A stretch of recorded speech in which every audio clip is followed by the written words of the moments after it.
नमस्कार, मी जयरामपुरी. आपण पाहताय समीक्षा.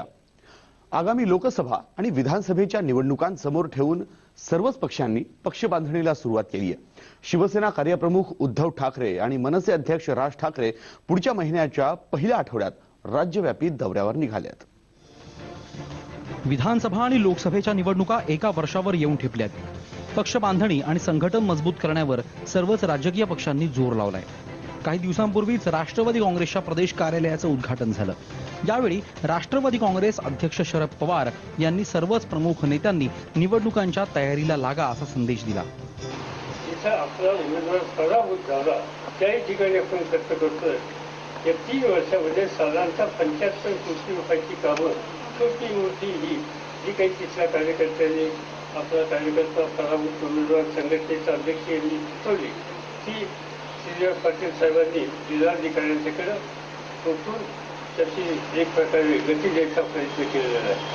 काही 2-3 सदस्यांच्याकडून याच्यामध्ये रक्कम काही पोचलेली नाही. त्या संबंधीची टीचर साहेब काळजी घेतील आणि ज्यांच्याकडून राहिलेली आहे त्यांनी दीर्घकालीन राजकारण आपल्याला करायचं याची नोंद घेतली पाहिजे. एवढंच त्याच्यामध्ये मी सांगू शकतो. महापालिकांच्या निवडणुका पार पडून वर्ष झालंय. वर्षभरानंतर राज्यातील पक्ष बांधणीसाठी शिवसेना कार्यप्रमुख उद्धव ठाकरे आणि मनसे अध्यक्ष राज ठाकरे फेब्रुवारी महिन्याच्या पहिल्या आठवड्यात राज्यव्यापी दौऱ्यावर निघाले आहेत. कोकण, मराठवाडा आणि विदर्भ हे शिवसेनेचं विशेष लक्ष असणार आहे.